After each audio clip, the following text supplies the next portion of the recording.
네, 안녕하세요. 책수비입니다. 오늘은 언박싱 영상을 찍어볼 건데요. 저도 좀 따라해 보려고요. 왜냐하면 이번에 알라딘 중고서점에서 무려 세 군데에서 세 군데에서 제가 책을 배송을 시켰거든요. 엄청나게 많은 책들이었는데 물론 지금 다 읽을 건 아니고 이 책들 어떤 책들 왔는지 한번 구경해 보실래요?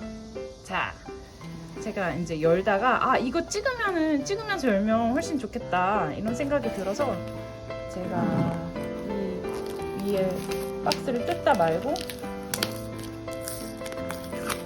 다시 붙여놨습니다.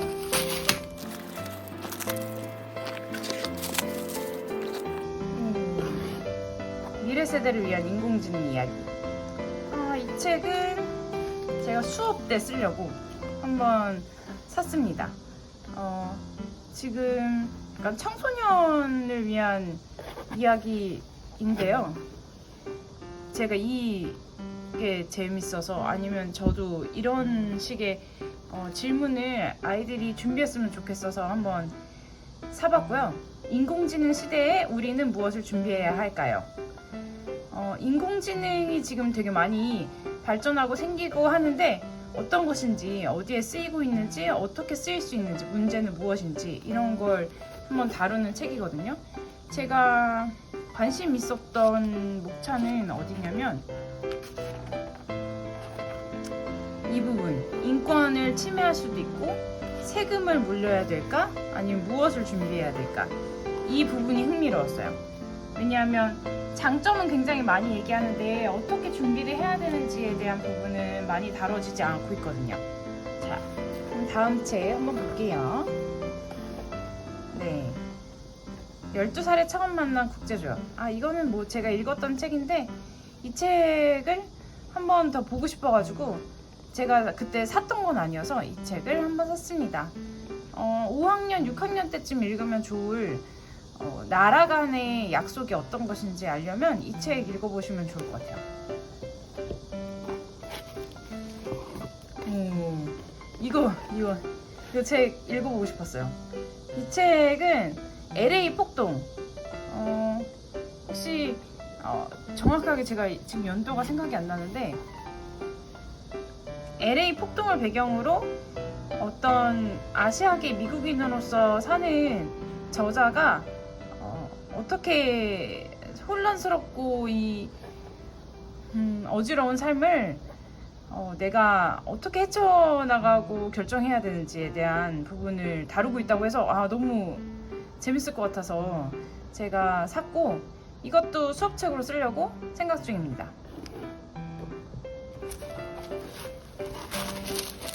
이건 제 책이고요. 구슬문자 문자문화.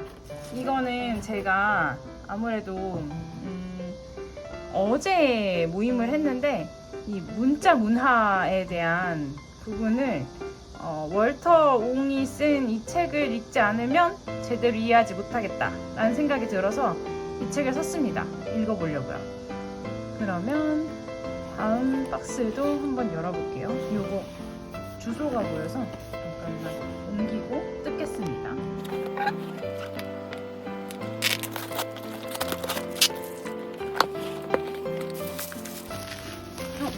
모빌리티 좀 아는 10대. 이것도 똑같이 지금 이동과 관련해서 어디까지 지금 나아가고 있는지, 그리고 이것들이 지금 어떻게 사람과 사물의 이동이 미래를 바꿀지에 대해서 한번 생각해 볼 만한 주제여가지고 샀어요. 이것도 아이들 가르칠 때 한번 써보려고 샀고요. 이 목차를 보시면 수소 전기차, 지금 전기차도 이제 이야기가 많은데 이 내용들을 조금 더 자세히 다루면 좋을 것 같다는 마음이 들어서 샀습니다. 그리고 나중에 이제 될 자율주행과 관련된 것, 그리고 여기 딜레마 부분이 있죠. 그것도 조금 더 자세히 다루고 싶고요. 이 책을 읽으면 전반적인 이야기를 다 할 수 있을 것 같아서 샀습니다. 이 책은 두 번째로 산 거예요. 이 책은 읽었었고 이토록 뜻밖의 내가 이 책 제가 또 팔았나 봐요. 제가 다 읽은 다음에 자주 팔아가지고 다시 또 샀습니다. 왜냐하면 이 책이 되게 좋았는데 아무래도 수업을 이 책으로 하면 어떨까 싶어가지고 이 책을 샀어요. 최근 뇌과학에 대한 연구가 많이 진행되고 있고 매년까지는 아니지만 저도 잘 모르는데 뇌과학에 새로 밝혀진 이야기들, 가장 최신의 뇌과학 지식이라고 한다면 가장 쉽게 읽히는 건 저는 이토록 뜻밖의 뇌과학인 것 같아요. 그래서 이 책을 다시 사서 이제 수업책으로 쓰려고 가져왔습니다.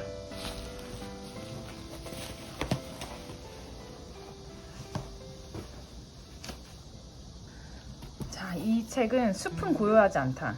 제가 조금 도전적으로 한번 이 책을 읽어보면 어떨까라는 생각이 들어서 수업책으로 할 텐데 반응이 어떨진 모르겠어요. 저도 제 욕심이긴 한데, 이 고요한 숲속에 울려 퍼지는 자연의 오케스트라, 살아있음에 대한 기쁨과 놀라움을 아로새기다. 저는 자연과 생태 분야에서 이 숲에 대한 부분이, 나무가 서로 대화한다, 숲은 조용한 것이 아니다, 약간 여러 가지 이 오케스트라로 표현한 부분도 마음에 들었고, 숲을 아무래도 저희가 책숲이잖아요. 숲을 좀 읽어야 되지 않을까 이런 말도 안 되는 생각을 가지고 이 책을 수업책으로 한번 써보면 어떨까 해서 사봤습니다. 마지막 박스고요. 벌써 몇 권 나왔죠? 8권인 것 같은데 책을 엄청 많이 샀네요.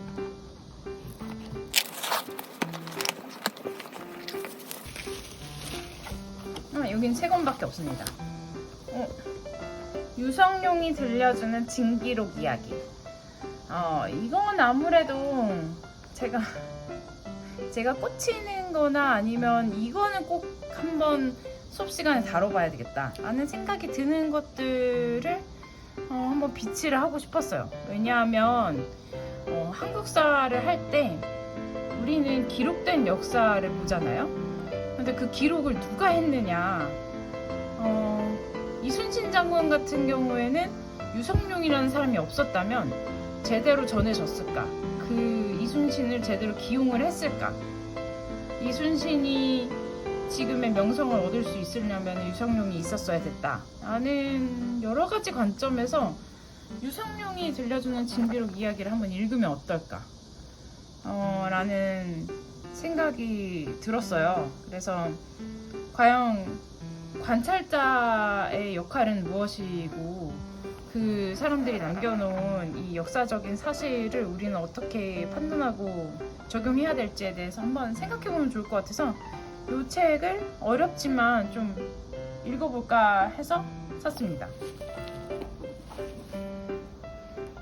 제가 좋아하는 작가입니다. 켄리우, 종이동물원. 물론 옛날에 읽었고요. 이것도 또 팔았었겠죠. 아니면은 제가 이거는 빌려서 읽었던 것 같긴 한데, 이 SF 소설이 저는 굉장히 읽어볼 만한 책들이라고 생각을 해요. 왜냐하면 지금 다루지 못하는 이야기들을 미래로 가상으로 설정을 해서 지금의 나에게 질문을 해보면 앞으로 어떻게 살아가면 좋을지에 대한 힌트를 얻을 수 있다고 생각하거든요. 이렇게 설정 자체를 바꾸는 설정 자체를 바꾸는 게 우리가 뾰족하게 어떤 하나를 깊이 있게 생각해 볼 수 있게 만들어줘요. 제가 생각할 때는. 그래서 다른 설정을 그대로 두고 특별하게 몇 가지의 설정을 바꾸게 되면 조금 더 깊이 있는 사유를 할 수 있지 않을까? 라는 생각이 들어서 SF 소설을 무조건 읽어봐야 된다고 생각을 합니다.